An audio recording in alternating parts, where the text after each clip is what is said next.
Welcome to the Angel Wing LLC and the continuing commentary on pleasure and love. This is Sachin Karnik. This is part number 2. I want to first thank you for your time, efforts, and patience in listening to these talks. And my sincere hope and prayer to all of you is that you would genuinely consider these ideas and enter into a inquiry process in our Angel Wing program. So with that, I'm continuing from last time about this extraordinary question of pleasure and love. This is something that has interested me over so many years in many ways, and this is a matter of our day-to-day experience and human experience overall. So to continue from last time, I want to move into this in another way today to try to unfold and unravel the mysteries of pleasure and love. There's 3 interconnected ideas that I'd like to explore. One is beauty. The second is energy or power. And the third is the quality of gentleness. Right? So let's see if we can see the relationship among these 3 and how they're related to pleasure and love. So first of all, just as a review, the language we're using is only on the surface.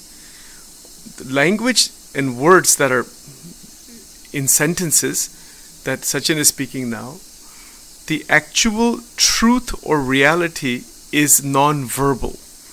It's experiential, it's matter of realization, it's a matter of first-person realization.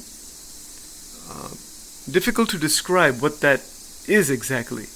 It's beyond description. The descriptions are only pointers to the actual reality itself. Reality meaning the truth, the actual substance or experience or the substratum, as we mentioned last time. So beauty, power, and gentleness. Let's see where this takes us. There is an experience of beauty through our senses. This is where I left off last time. Our senses, the 5 senses, give us experience of the outside world. That experience of the outside world comes with that polarity of likes and dislikes, that polarity of attraction and repulsion, which is all on a continuum. It comes with duality and polarity. Any experience of the senses is going to have a judgment behind it, that I like it, I want it, I am enjoying it. So hedonic experiences, which are high-level pleasure experiences like an orgasm in sexuality, or like having a very, very, very tasty dish, or getting a high from exercise, or winning large amounts of money at a slot machine. These are all hedonic experiences. They are real. They are sought after. And those who experience them develop an appetite for them. The habit for them develops. So the appetite increases and the repetition of it increases because of the pattern that is programmed inside the mind. That's the conditioning. Conditioning meaning the neurological patterns that are deeply embedded within the brain and then of course in the subtlety of the mind. Now, these patterns for many individuals can be extremely harmful. And then there are also patterns that can be of great benefit to us. So the development of discipline can be extremely beneficial. It can also be thought of as something artificial that prevents the opening of the doorway into love.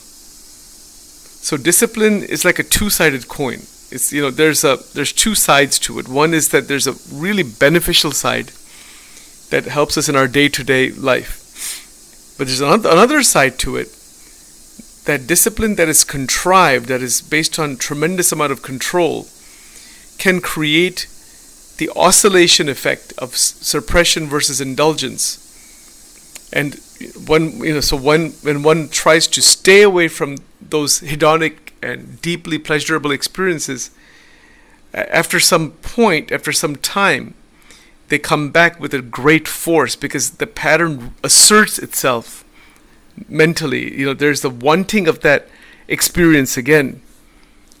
And hence one is caught in the vortex of suppression versus indulgence. Suppression swinging to indulgence, indulgence swinging to suppression, and then this game goes on, which is a mental game. Now these are difficult points to grasp right away, simply because there is so much inner work that needs to be done in terms of awareness to realize the movement of thought. Thought moves within us. Thought, emotion, memory, desire, energy, all five, TEMDE. They move within us. It is not that they just happen just like that. They move, meaning that there is a process that is living inside of us due to the force of desire for repetition of enjoyable experiences. So the force and the energy, which is the power, the energy within the impulse, that energy is raw, that is taking a specific form in the mind. It takes a certain pattern, or it goes into a certain pattern. And hence, that allows us to have the experience we're wanting to have. Right? So if I want to have a vanilla ice cream on a sugar cone, I've had it before, I want it again. It's based on my pattern, based on my past experience. And that reasserts itself in the form of desire because of my memories. And it continues that way. And then I can enjoy it. I can experience it. So which means that life is nothing but sense experiences at one level. I mean, it's more than just sense experiences, but at our direct human, direct day-to-day level, it's sense experience. But sense experience, we need to see what that is. And its binding force, and also its liberating capacity. In my years of contemplation on this, I've always tried to see this in terms of the liberating capacity, that every experience is provided for us by nature or by God or by consciousness so that we can evolve further and further in our life. It is not provided to us so that we can degrade further and further into harmful types of living, harmful patterns, and harmful interactions with each other and nature and the world. Experiences are meant for the awakening of our mind further, the awakening of intelligence, as many have stated. It's an inner awakening. The word Buddha simply means to awaken, one who is awakened. That's what that word means. So it's an internal realization and awakening while experiencing pleasure and the experiences of life in general in a way that does not damage the body, the mind, the senses, the organs, the brain, etc. And that's where the trouble begins, because those who are pursuing heightened experiences of pleasure, hedonic experiences, addiction-related experiences, they're wanting that at all costs because of the intensity of the experience that is remembered by the mind, and it wants to go back to that intensity. Hence, that is the rush of the drugs or the experience by drinking hard liquor, let's say. The addictions, the substances and behavioral addictions are relatively easy to understand because they are a stark example of the extraordinary binding process of pleasure. And of course, the amount of time, energy, effort, power, etc., intrapsychic power that goes into the creation of those experiences. I mean, how much money is spent on pornography, or how much money is spent on crack cocaine, or how much money people are throwing away at the casinos? It's in the billions of dollars. Now, that same money could be used to do tremendously beneficial activities throughout the whole world. But our economy, major sections of the world economy, are based on the pursuit of these hedonic pleasures, and that's that is pursued intensely. Right? So, if we are wanting to evolve into a transformative, awakened state, as is our mission in the Angel Wing program for towards self-mastery, direct and personal transformation, quantum leaps forward ahead, these explorations through genuine inquiry can lead us to a natural stability of the mind where we become aware, or where awareness is available for us, or awareness acts within our mental structure so that there is perception of the structure of pleasure. Now, when I say pleasure is on a continuum. There's extreme levels of pleasure and extreme levels of pain. So that's on a continuum. There is happiness and distress, pleasure and pain. The entire continuum of experience is within awareness. And in that awareness, there is the perception of the structure of this continuum. Now, the perception of the structure of this continuum within which most people oscillate allows for freedom to interact through intelligence with the objects of the senses, with the world outside, without getting trapped in that continuum. Right? So the oscillation that is going on between pleasure and pain, likes and dislikes, the insult versus getting praised, all the pairs of opposites that the Bhagavad Gita talks about and other scriptures talk about. Right? So the pairs of opposites are so many in life. So not to be stuck in those pairs of opposites without denying the experiences of the senses and utilizing those experiences as a doorway into love, into consciousness, into beauty, actual beauty. Utilizing the experiences of the senses as a doorway into beauty, or as a doorway into love. Love and beauty are the same. As a doorway, that is the culmination of our journey, or that will lead to the culmination of our journey into that stage of liberated living. Liberated living sounds very nice. It's good to talk about it. So many teachers have come about. Thousands in the history of humanity. So many are there today. As new ones keep coming up, and that's good. That's beautiful. It's a wonderful diversity.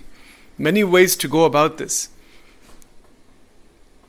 But the inner realization of beauty that is reflected in the material world, and to see that the beauty that we call as beautiful in the material world, the beautiful tree, the beautiful sky, the beautiful mountains, the beautiful person, we use this word, that is a reflection of original beauty, which is a matter of discovery. Now, just by my saying that doesn't mean we've discovered what that is.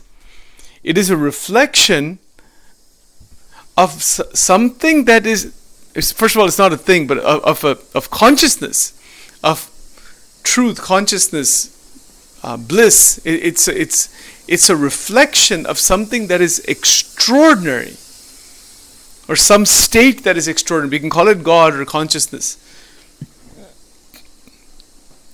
But most human beings have never discovered that. We are just caught in the polarities of experience.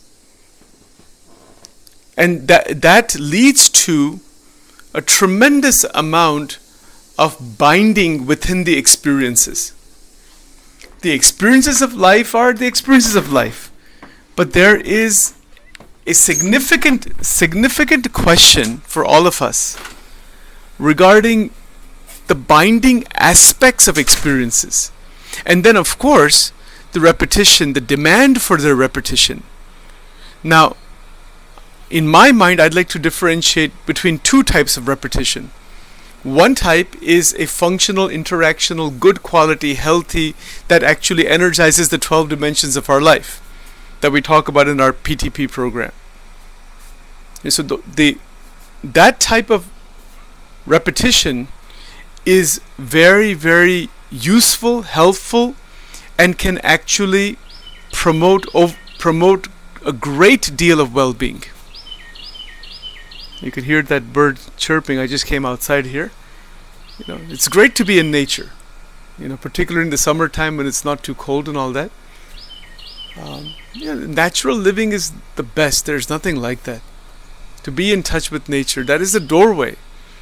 In my opinion, that is a doorway into divinity, into that extraordinary truth that we call consciousness. But anyway, every experience in life is actually a doorway.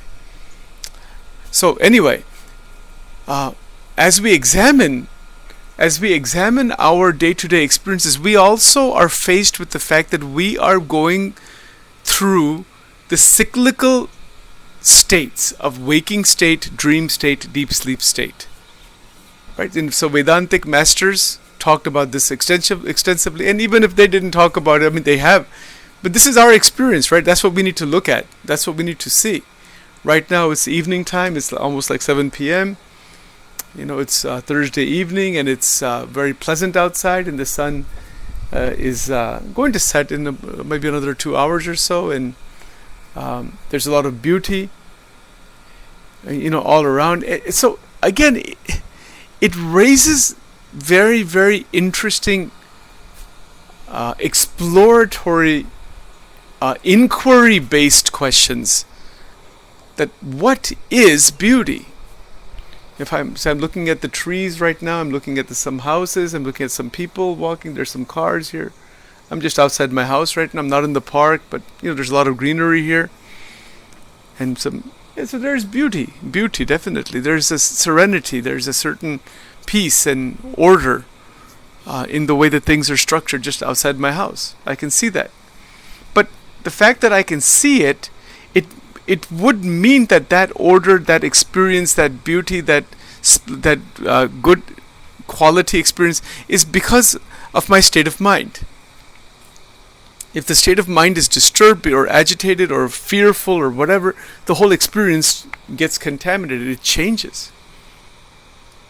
Right? So the state of mind is where our attention needs to be as to what type of state of mind am I in, and what can it be?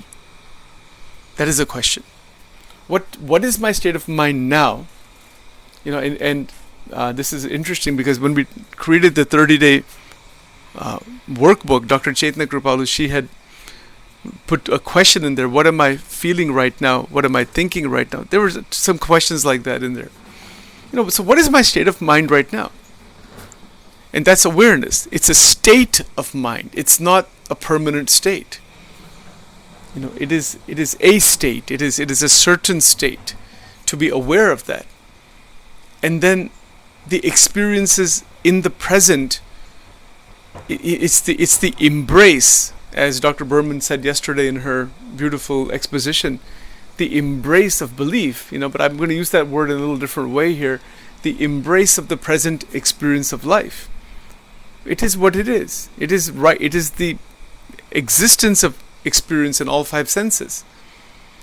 So when our five senses are no longer trapped inside duality and polarity and the fragmentation effect due to being pulled by the sense objects stops,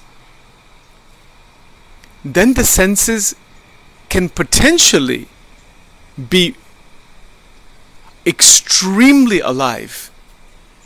So they are alive in the present to be open to the vastness and totality of experiences that all the five senses are giving us,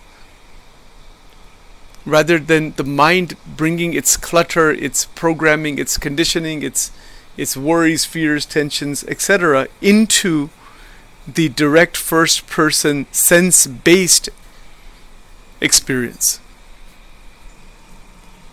Right? So this is what meditation is about. Now, any form of meditation we may want to do or we may be doing, in one sense at least, it brings us to an awakened level of energy that allows us just to be present to what is. And you'll notice the difficulty in this. We just try to sit quietly even on a park bench for half an hour. It's very hard for most people. We want some iPhone, we want to listen to something, we want to talk to somebody. We do not know how to be comfortable in our own skin. Most people are not comfortable in their own skin. Most people are very, very much uncomfortable in their own skin. They need somebody with them all the time, need something with them, some stimulus, some TV, some show, something to eat, some constant stimulus is needed. Not that we're trying to deny stimuli, but just to be with yourself without getting caught into emotions like loneliness, or without getting caught into a harmful type of asceticism. Because there are those in the history of humanity have been ascetical to the point where that kind of asceticism of the rejection of the sense experience,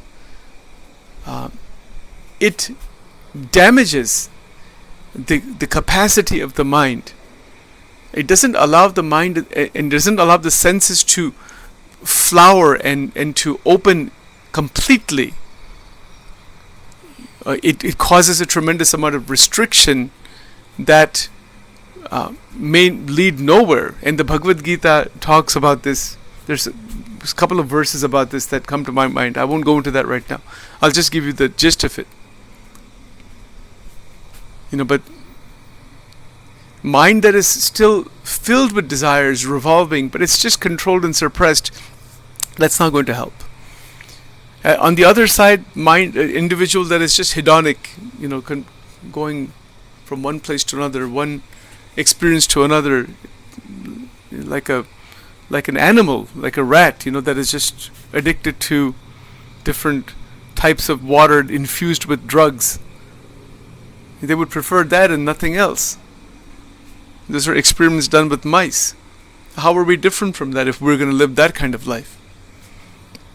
Right? So again, this is a matter of realizing, are we just an animal addicted to the sense objects, or can we evolve into something much greater while appreciating the glory of the senses, while recognizing and giving due homage to the material world and to the body and to the senses and the mind, without causing damage to any of them?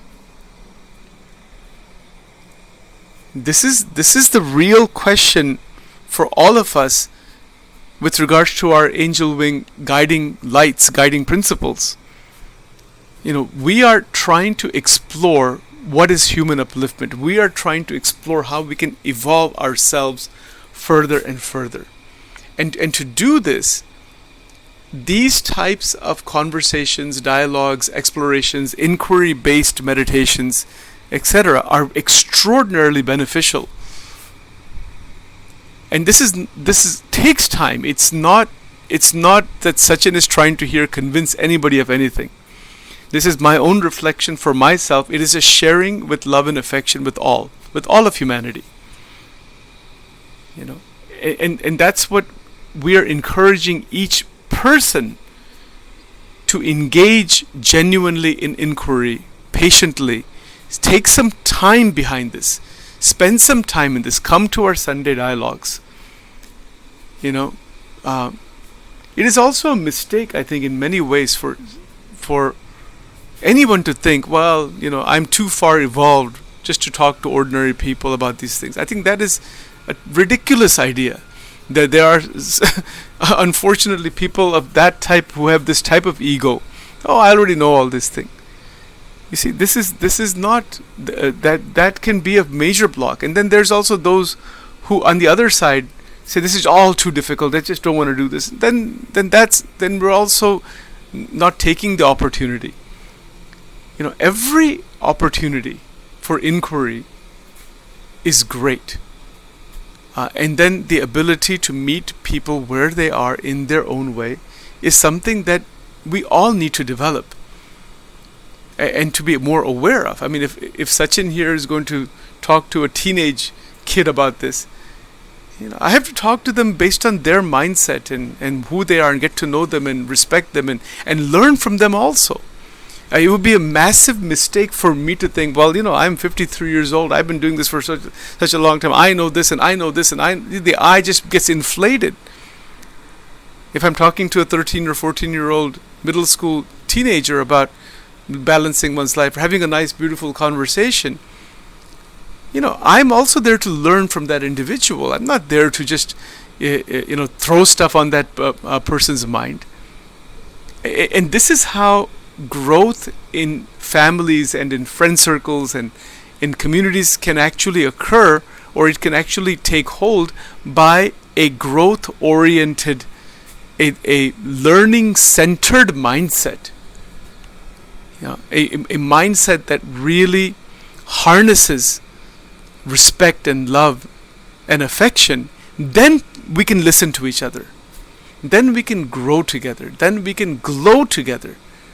We can glow together and discover self-luminosity by respectful listening and respectful conversation and exploratory inquiry for the purpose of genuine realization, for the purpose of genuine, non-biased, non-deceptive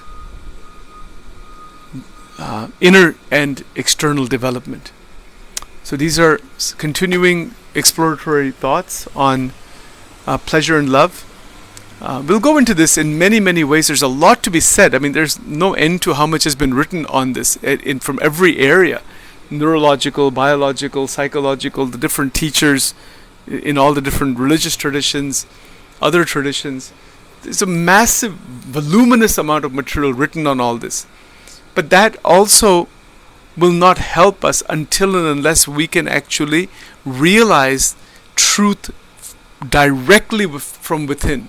Now, that may be through scriptures, it may be through teachers or gurus, it may be through some